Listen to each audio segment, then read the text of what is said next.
반갑습니다. 제5가 진리 없는 세상을 상상해보라 하는 내용으로 함께 공부하도록 하겠습니다.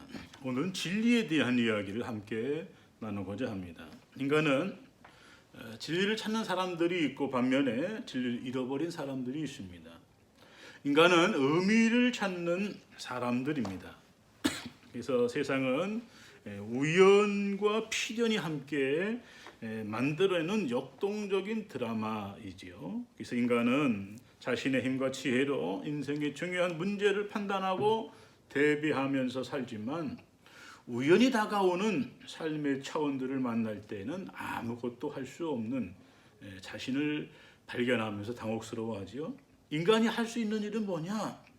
인간은 최선을 다하고 그 이후의 결과는 하늘에 맡긴다. 그래서 옛날에 진인사 대천명이다 이런 말이 있죠. 자, 인간이 깨달은 최고의 지혜는 내가 모른다는 겸손입니다. 소크라테스는 너 자신을 알라 이렇게 말했죠. 자, 겸손은 자기 비하나 단순한 태도의 문제가 아니라 더욱 근원적인 중심의 변화를 말하는 것입니다. 보이는 실증적인 사실들의 모든 가치를 계산하고 판단하던 모더니즘에 반해서 이 시대의 사람들은, 포스트 모던 시대의 사람들은 보이지 않는 정신이나 마음 그리고 영혼의 문제에 더 관심이 많습니다. 그래서 포스트 모던 시대의 사람들은 진리의 절대성을 부정하고 전통에 크게 신뢰하지 않지요. 그래서 기독교 영성학자인 유진 피터스는 종교적 경전을 가장 권위 있는 텍스트로 여겼던 이전 시대와는 달리 오늘날에는 세속적이건 종교적이건 대부분의 문화에서 가장 선호되는 텍스트와 최고의 권위자는 자기 자신이다 이렇게 말하고 있습니다. 그래서 영성 프로그램은 결국 자기 자신을 진리의 척도로 삼고 있다라고 얘기하고 있습니다. 프랑스 기호학자인 롤랑 바르트는 오늘날 사람들이 책을 읽지 않는 이유는 단순히 인문학의 몰락에 있는 것이 아니라 물질 문화가 정신 문화를 압도하는 사회적인 변화에 있다 이렇게 말하고 있습니다. 우리가 기억을 해야 되는 것은 독서 계층이 비독서 계층을 지배한다는 사실입니다. 자, 인간의 육체가 양식이 필요하듯 영혼의 건강을 위해서 양식이 필요한데 이 영혼의 양식이 뭐냐? 이것이 책입니다. 그래서 인간이 책을 읽음으로 지식을 얻고 능력을 향상시키게 되죠. 그래서 책을 통해서 수동적으로 정보를 수집하는 데 그치지 않고 책을 읽는 행위 가운데 자신을 참여시키고 자신의 생각과 마음을 발견하게 됩니다. 그러므로 독서는 생각의 확장과 인격의 수양 그리고 심리적인 치유를 가져옵니다. 더 나아가서 역사적으로 독서가 제공하는 성찰과 비판의 힘은 사회 변혁의 그러한 동기를 제공하기도 했습니다. 우리가 그 중세 시대를 우리가 보면 중세는 암흑기라고 얘기를 하는데요. 이 암흑기 시대에 오늘 이렇게 인문학의 꽃을 피웠던 그러한 사람들이 있고 또 그런 동기들이 있습니다. 우리가 기억을 해야 되는 것이 수도원은 중세 시대에 이러한 인문학과 이런 정신적인 것들 성서를 보존하고 발전시켰던 아주 중요한 역할을 했습니다. 그래서 수도원에서 운영하던 이러한 대학들이 나중에는 대학 도시 유니버시티가 됐죠. 그래서 이 대학 도시들을 중심으로 해서 오늘 그 사회 변혁의 중심에 서 있었던 것들을 우리가 기억을 해야 됩니다. 우리가 잘 아는 이탈리아의 볼로나 대학. 그래서 이탈리아의 이제 볼로나 대학은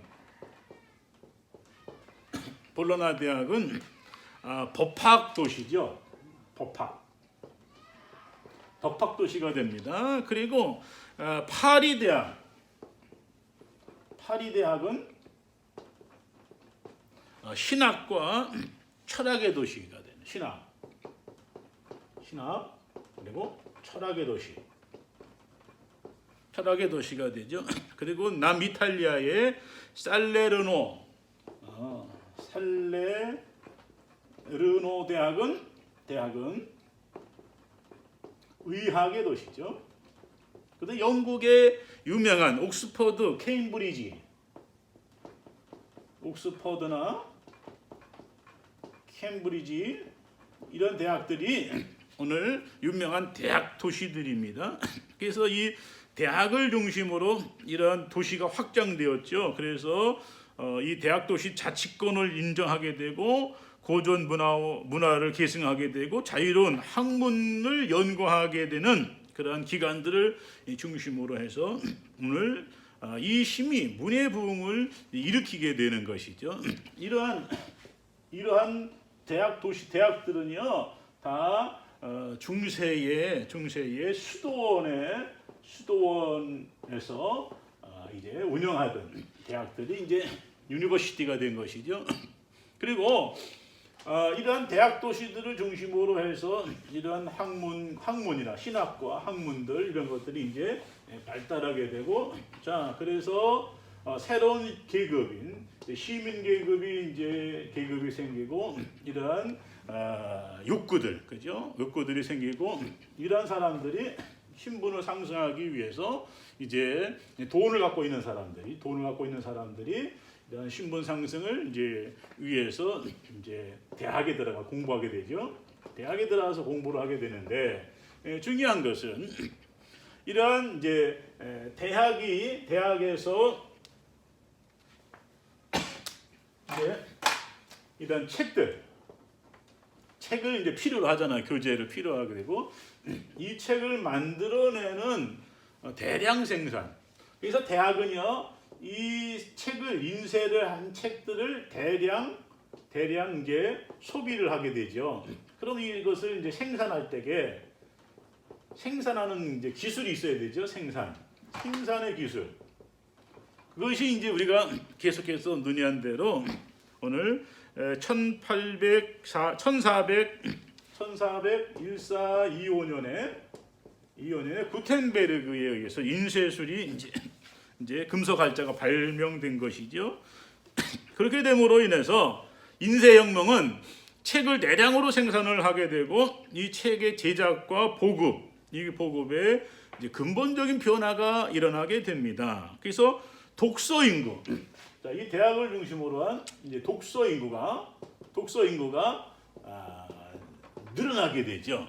그래서 종교 개혁을 통해서 이러한 운동들이 일어나게 되는 것들을 우리가 기억을 해야 됩니다. 그러므로 인쇄혁명은 전 유럽으로 퍼져나갔고 그로 인해서 사회가 완전히 뒤바뀌게 되는 것이죠. 그 사회 변혁이란 중세가 무너지고 이제 근대로 나아가게 되는 이 요인들이 바로 여기 있다라고 하는 것, 이것을 우리가 기억을 해야 됩니다. 그래서 16세기의 종교 개혁과 르네상스의 저변에 이러한 책이 대중화, 그죠? 이것이 결정적으로 역할을 감당했다는 겁니다. 그래서 종교 개혁이나 르네상스의 이러한 그 저변에는 이러한 인쇄혁명의 이제 발달, 그 다음에 독서 인구의 급증, 그죠? 이러한 것들이 이제 역할들을 했다는 것을 우리가 기억을 해야 됩니다. 그래서 토마스 바트린의 격언에 보면 책이 없다면 신도 침묵을 지키고 정의는 잠자고 자연과학은 정지되고 철학과 문학도 말을 잃어버릴 것이다. 이렇게 말하고 있습니다. 그래서 책이 던져주는 그 영향력이 지대하다라고 하는 것을 우리가 기억합니다. 그래서 종교 개혁은 성서를 읽은 대중들이 스스로 참된 기독교 정신에 대해 질문하고 카톨릭 교회로부터 마틴 루터를 보호하고 이렇게 저지함으로 가능했다라고 하는 겁니다. 그래서 이런 개혁자들은 라틴어 성경을 모국어 성경으로, 그래서 독일어, 프랑스어, 영어, 그죠? 스페인어 이렇게 자기 모국어로 번역을 하게 되고, 그래서 이 성경책이 일반 대중에게로, 시민에게로, 일반 신도에게로 더 가까이 갈 수 있게 만들었다라고 하는 것이. 그래서 이렇게 독일어 성경은요, 독일 문학에 시대한 영향, 문학과 예술에 영향을 미치게 되죠. 그래서 이렇게 이 성서 번역이 아주 큰 역할을 한 것을 우리가 보게 됩니다. 그래서 여러분, 성서는 하나님과 세상을 이해하는 통로다. 성경을 통해서 성경이 하나님과 세상을 이해하는 통로가 된다. 그래서 세계 최고의 베스트셀러가 된다라고 오늘 우리는 알아야 되는 것이죠. 그래서 이 성경이 루터에 의해서 이제 독일어로 번역이 되죠. 영국에서는 위클리프 번역이 1382년에 나왔고요. 딘테일 성경이 1525년부터 1535년 사이 나왔고요. 그래서 킹 제임스 번역이 1611년도 이렇게 성경이 이제 번역되어진 것을 우리는 기억을 해야 될 것입니다. 그래서 성서는 수천 년에 걸쳐서 수많은 사람들이 하나님 영감으로 기록되었고, 그 정경화 과정을 거쳐서 교회 공동체가 이제 이것을 수용합니다. 정경으로 수용을 하게 되죠. 그래서 이 성경은 인간의 손으로 기록된 하나님의 작품이 됩니다. 그래서 우리가 성경을 보면은요, 성경 여러분 아주 주목을 잘 하셔야 돼요. 성경은 구약이 39권입니다. 올드 테스트먼트 39권, 뉴 테스트먼트 신약이 27권이 되죠. 합하면 66권이 됩니다. 그래서 쉽죠. 9구단 39, 27 그러면 66 더하면 66이 되죠. 그래서 성경은 1600년 동안에 40여 명의 이 저자가 있죠. 그래서 왕, 농부, 또 노예, 의사, 죄수, 목자, 어부 이렇게 각계각층의 사람들이 이제 망라해서 오늘 성경을 이제 기록했어요. 그리고 팔레스타인, 로마, 헬라, 바벨론, 페르시아 등지에 여러 기자들이, 그래서 10여 개 나라 20여 종의 다양한 직업을 가지고 있는 사람들이 참여해서 세 가지 언어로, 그래서 이 성경을 40여 명의 저자가 이게 기록을 하는데 세 언어입니다. 히브리어, 그다음에 헬라, 그다음에 아람어. 이 성경의 언어는 모국어 히브리어죠. 일반 대중들이 쓴 언어 아람어. 그리고 그 당시 공용어인 헬라. 이렇게 이제 세 가지 언어로 이제 기록이 되어 있습니다. 그래서 성경은 하나님께서 이미 하신 일과 현재 하고 있는 일, 그리고 앞으로 하실 일, 그죠? 그래서 과거와 현재와 미래에 대한 이야기를 성경은 하고 있는 것입니다. 그래서 성경이 66권 1189장으로 구성되어 있고, 그 내용은 하나님과 하나님의 구원의 구원의 길을 제시하고 있는 것을 오늘 우리는 기억을 해야 될 것입니다. 그래서 성경은 디모데후서 3장 16절이 선포하듯이 기독교인들은 성서가 하나님의 영감으로 기록된 책이라고 이제 믿고 있습니다. 그래서 수천년에 걸쳐서 하나님의 영감을 받아서 40여 명의 기자들이 이제 기록한 것이죠. 이 책들이 철저한 계획 속에 수집되고 정경화되는 과정을 거쳐서 기독교 공동체에서 이제 정경으로 이제 받아들이게 되는 겁니다. 그래서 성경은 하나님 말씀이지만 사람의 손으로 기록된 하나님의 작품이고, 성서는 오랜 세월 동안 하나님의 영감을 통해서 기록된 삶의 무수한 경험이고, 현실과 영혼의 투쟁을 통해서 발견된 하나님의 뜻을 담고 있습니다. 그래서 성서는 하나님을 말하고 있지만 그 하나님은 늘 인간을 향하고 있습니다. 그러므로 성서를 읽는다는 것은 인간을 바로 이해하는 것이 됩니다. 성서가 말하는 구원이라고 하는 것은 이러한 인간 이해 확장을 통해서 인간성 회복을 이제 의미하는 것이죠. 그래서 성경은 우리를 바르게 깨우쳐주고 교정해주죠. 깨우쳐주고 바른 길로 인도합니다. 더 나아가서 지혜롭게 하고 유능하게 훈육하는 것이 바로 성경입니다. 그때 비로소 독자들은 성서가 하나님의 말씀이라고 이제 고백을 하게 되는 것이죠. 그래서 성서는 우리의 삶을 통해서 하나님의 말씀이 된다는 것을 오늘 우리는 기억을 해야 됩니다. 그래서 하나님의 언어, 그죠? 하나님의 언어로, 그죠? 이제 이 언어인 성경이 바로 소통의 도구가 되는 겁니다. 그죠? 그래서 성서는 영혼을 세우는 하나님의 언어가 됩니다. 그래서 이 성경은 자, 하나님의 언어 계시죠? 하나님의 계시입니다. 그래서 이것은 이 성경을 통해서 하나님과 소통하게 되는 것이죠. 소통. 그래서 자, 언어라고 하는 것은 두 인격 사이의 의사소통의 도구가 되는 것이고 그 내용입니다. 상대방의 말이나 글이 나에게 교감을 이룰 때에 비로소 이제 언어가 되는 것이죠. 우리를 향해서 들려오는 모든 언어와 교감을 우리 이룰 때에 우리는 언어에 대한 이 감각이 세밀해집니다. 그죠? 그리고 언어의 감각을 가질수록 사유는 치밀해지고 감성이 이제 풍부해지게 되는 것이죠. 그래서 인간은 언어를 통해서 정체성과 자존감 그리고 자아를 이제 형성하게 되는 겁니다. 이 사람들은 좋은 언어보다, 그죠? 부정적인 언어에 보다 민감하게 반응을 하게 된다는 것을 우리가 기억을 해야 됩니다.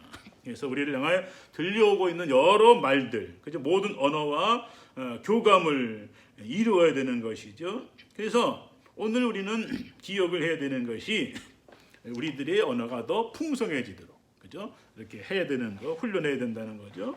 그래서 인간이 언어를 통해서 정체성 그리고 자존감 그리고 자아를 형성하게 된다는 것을 우리는 기억을 해야 되고, 그래서 우리가 이제 쓰는 부정적인 언어는 우리 안에 어두움과 열등감을 심게 되죠. 그러므로 우리가 부정적인 언어를 극복하고, 그죠?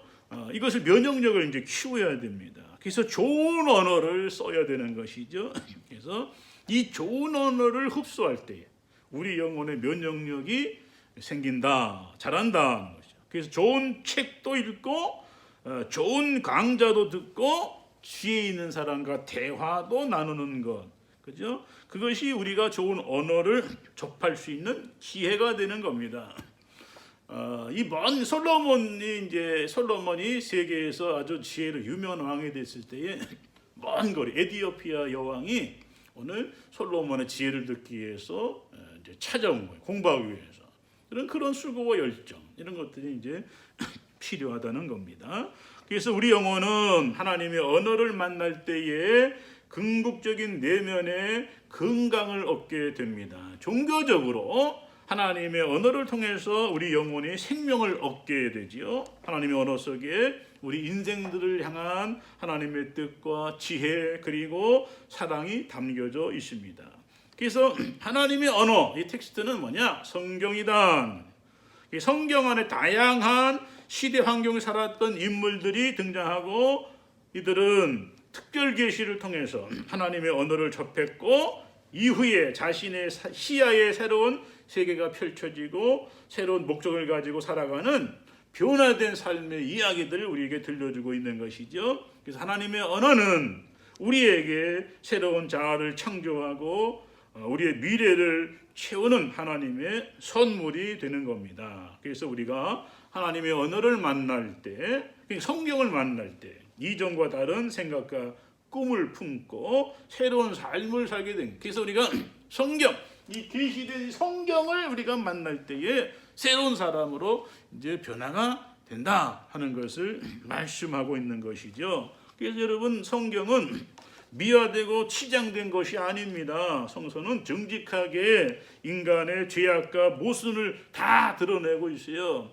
그래서 다윗 왕의 치부도 드러냅니다. 다윗 왕이 이제 밧세바를 취하게 되는, 그죠? 그 부하의 아내를 취하게 되는 이 치부들, 여러분이 다 드러나요. 그래서 성경에는 다 뭐 승자 역사만 기록된 것이 아니라 이런 나쁜 일들, 잘못된 일들, 그죠? 죄 지은 것도 다 기록하고 있다는 것을 오늘 우리는 기억을 해야 됩니다. 그래서 오늘 우리가 성경을 읽으면서 자기 자신을 발견해야 되는, 솔직해져야 된다는 것이죠. 그래서 우리가 지금 내가 성경을 통해서 지금 내가 처한 환경과 고통의 의미를 정직하게 질문하고 하나님의 언어에 귀 기울일 때에 우리 인생의 진리를 깨닫게 되고 이전과 다른 수준으로 성숙하게 된다.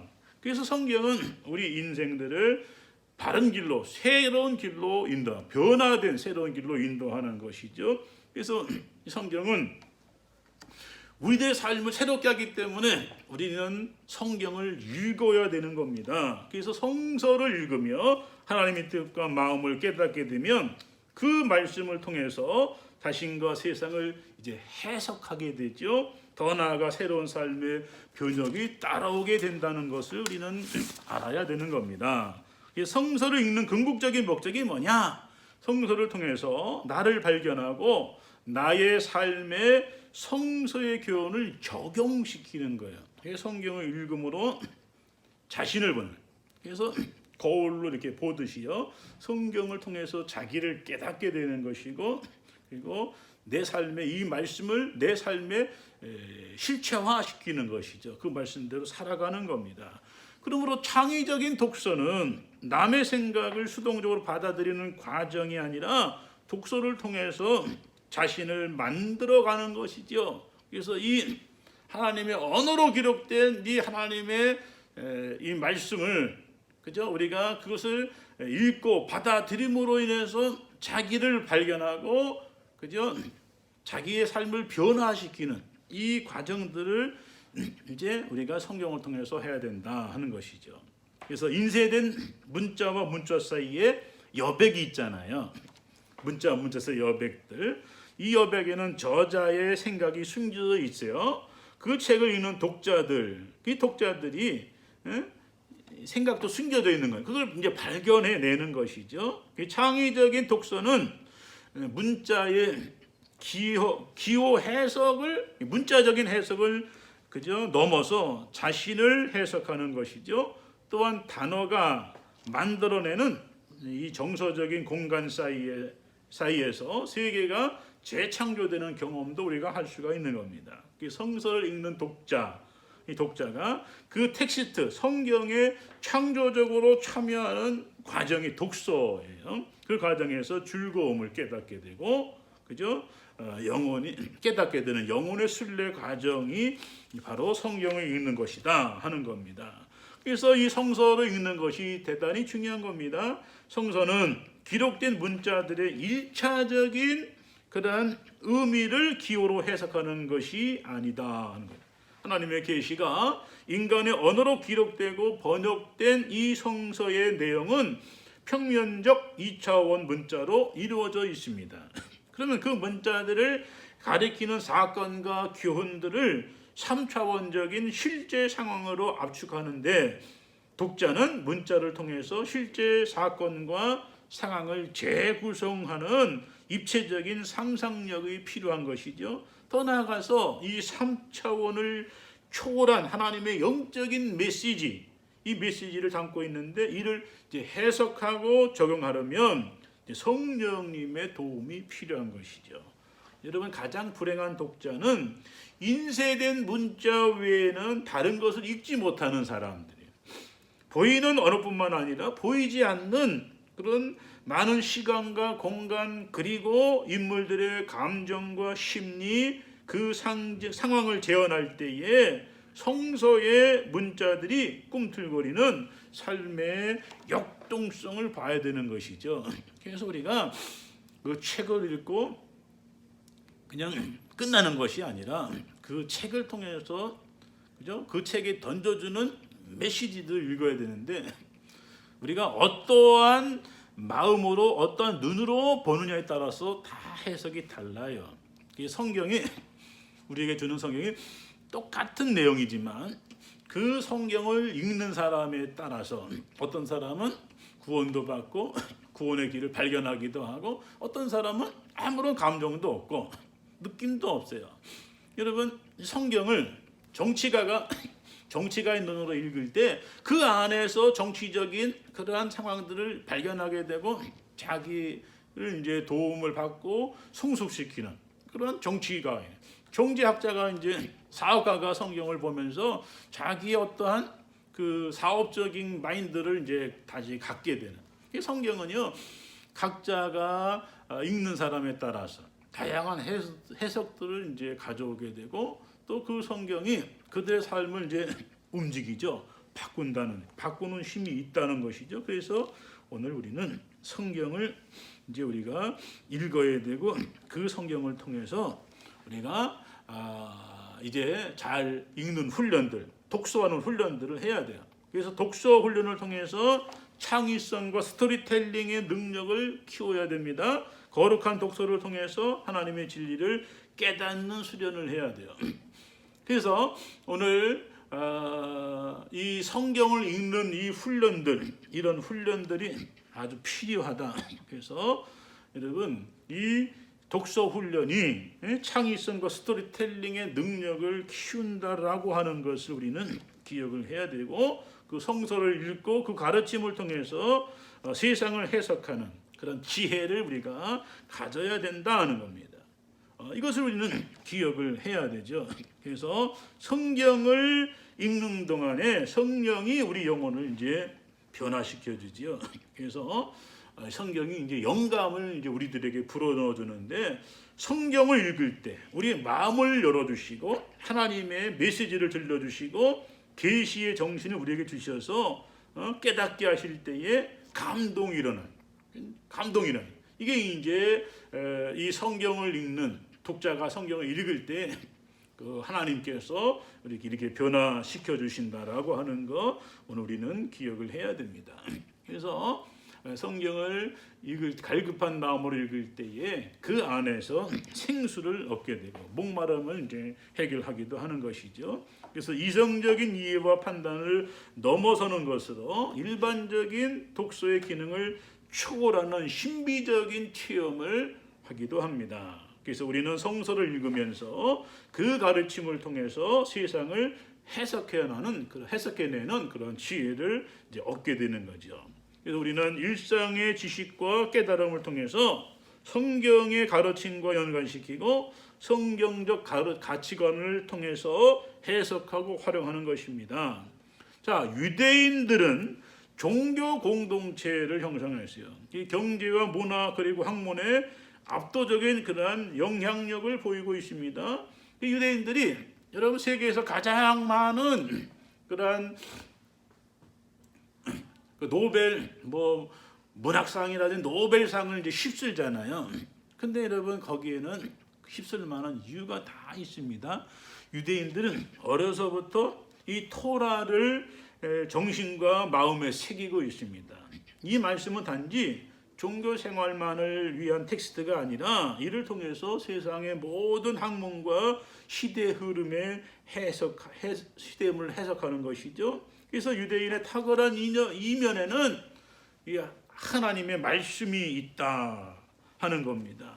성경과 일상을 연결시키는 이것이 바로 종교적인 진리를 일상의 언어로 풀어 교감을 이끌어내는 수사학적 지혜도 얻을 수 있게 되는 것이죠. 그래서 예수님의 가르침은 종교적 교리의 언어를 사용하지 않았어요. 예수님은 보통 사람들이 일상에서 늘 보고 있는 것을 매개로 해서 누구나 이해할 수 있도록, 그죠? 쉽게 고차원적 형이상학적인 진리를 소통하고 있다는 것을 우리는 기억을 해야 돼요. 그래서 예수님의 가르침에는 씨 뿌리는 비유, 농부가 씨 뿌리잖아요. 그 씨 뿌리는 비유, 그 다음에 그물의 비유, 그 다음에 여러 가지, 그죠? 잃은 양의 비유, 그죠? 잃은 데 드라크마, 잃어버린 동전을 찾는 그 여자의 비유, 각종 이런 일상에서 늘 자신들이 보고 경험하고 체험하는 살아가는 그 내용을 통해서,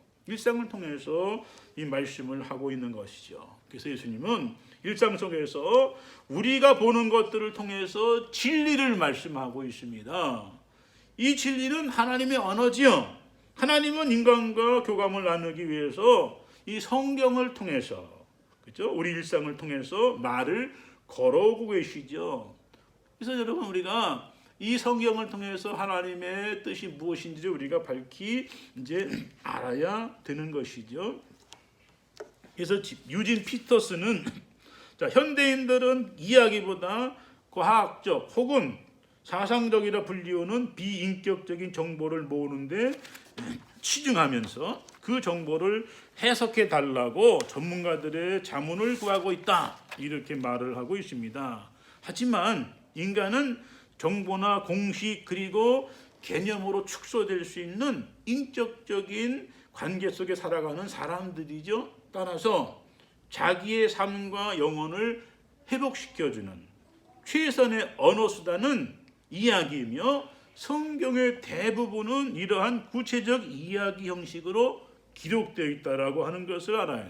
그래서 인간은 성경의 이야기를 통해서 우리가 받을 교훈을 듣고 이야기 속에 등장하는 인물을 통해서 특별한 감정을 느끼고 그들의 삶을 통해서 인생을 들여다보고 자기의 갈 길을 이제 제시받게 되는 것이죠.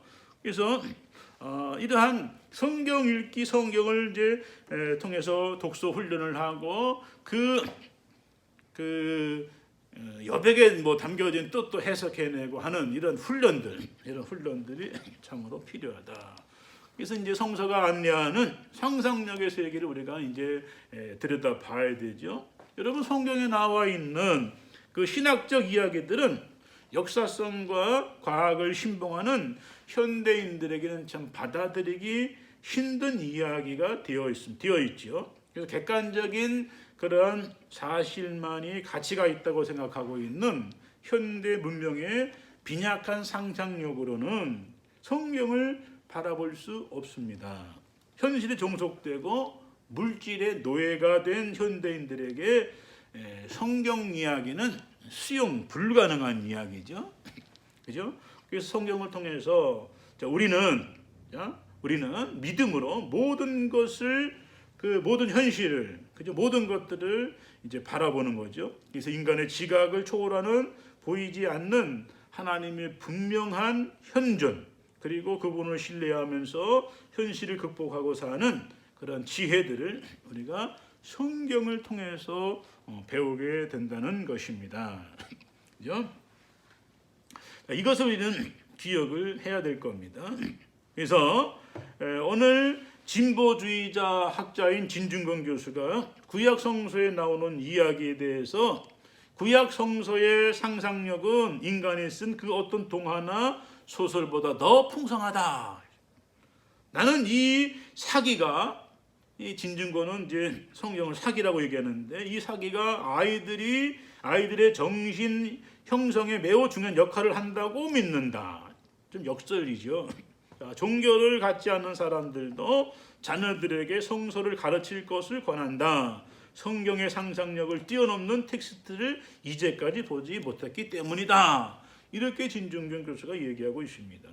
자, 그러면 여러분, 성경을 읽고 배우고 가르치는 것이 참 중요하다라고 하는 것 우리는 기억을 해야 될 것이죠. 그래서 성서가 안내하는 그런 상상력의 세계. 현대인들이 역사성과 과학을 신봉하기 때문에 이 성경을 이제 거부하잖아요. 그래서 이 현대인 과학자들은 이 성경에 인간이 이성 이해하기 어려운 내용들은 다 비신화화 시켰어요. 그래서 믿지 않아, 다 빼버리죠. 자, 그래서 오늘 받아들이지 못하고 있다라고 하는 것들을 우리가 기억을 해야 됩니다. 우리가 이 성경을 통해서 그냥 믿음의 눈으로, 그죠? 그 안에 담겨져 있는 그 본뜻, 신이 우리에게 전달해주고자 하시는 그런 그 의미, 이런 것들을 이제 우리가 발견해내야 되는, 해석해내야 되는 것이죠. 그래서 우리는 성경을 읽고 그 성경에 감추어진 그 내용들, 그죠? 이 진리들을 이제 발견하고 깨닫는 것이 중요하다라고 하는 겁니다. 자, 역사는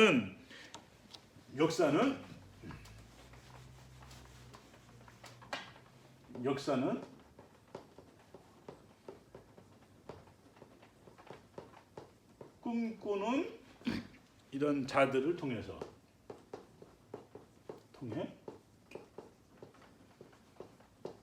이루어진다. 자, 역사는 꿈꾸는 자들을 통해서 자, 이루어지는 것. 하나님께서, 하나님의 역사는 이 비전을 갖고 있는 사람들, 이 사람들을 선택해서 하나님이 역사를 이제 써가고 계시죠. 성서는 기독교인들에게 절대적인 권위를 지니고 있죠. 그래서 이 성경은 하나님의 말씀이 인류 문명의 고전이 되고 있어요. 여러분, 모든 고전은 역사 속에서 인류 공동체들의 삶의 그러한 본질과 문제들에 치열하게, 그죠? 고민한 흔적들을 담고 있어요. 그러기에 고전은 여전히 삶의 중요한 화두를 던지고 새로운 문제의식과 삶의 방향들을 제시하고 있습니다. 그래서 고전은 시대를 초월한 인간과 사회의 가장 근원적인 문제들을 질문하고 탐구하죠. 그래서 그 유효 기간이 이렇게 길지요. 그래서 지금까지도 계속해서 여러분 좋은 그 책들은 이렇게 읽히잖아요. 그런데 반대로 오늘날에 유행하는 자기계발서나 실용서들은 이러한 유통기간이 짧아요. 그죠? 왜 그러냐? 그 이유는 이런 책들은 오늘의 당면한 문제에만 효율적으로 사고하고 해결하는 데 도움을 주는 책이기 때문에 그렇죠. 그래서 지금 오늘의 문제에 집중하다 보니까, 그러면 우리가 이제 오늘과 미래에 대한 이렇게 전반적인 이 전체를 보지 못하는, 그죠? 그것이 때문에 이런 자기개발서 이런 것들은 이제 이 유효 기간이 짧다는 것이죠. 자, 유명한 고전들 수년, 수백 년을 지나도 사람에게 읽혀지고 있어요. 우리가 잘 아는 레미제라블, 또 도스토옙스키의 도스토옙스키의 그 지화벌, 이런 책들은요 계속해서 양서로 읽혀지잖아요.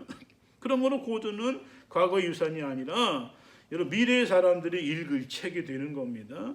자, 인류의 과거, 그리고 현재, 그리고 미래를 관통하는 진리를 담은 고전이 뭐냐? 인류가 가장 많이 읽는 책이 뭐냐? 바로 성경. 이 성경을 통해서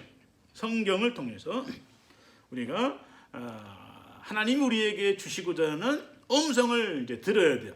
그 안에 감추어진 진리를 찾아가야 되는 것이죠. 그래서 여러분 펴서 읽어야 해요.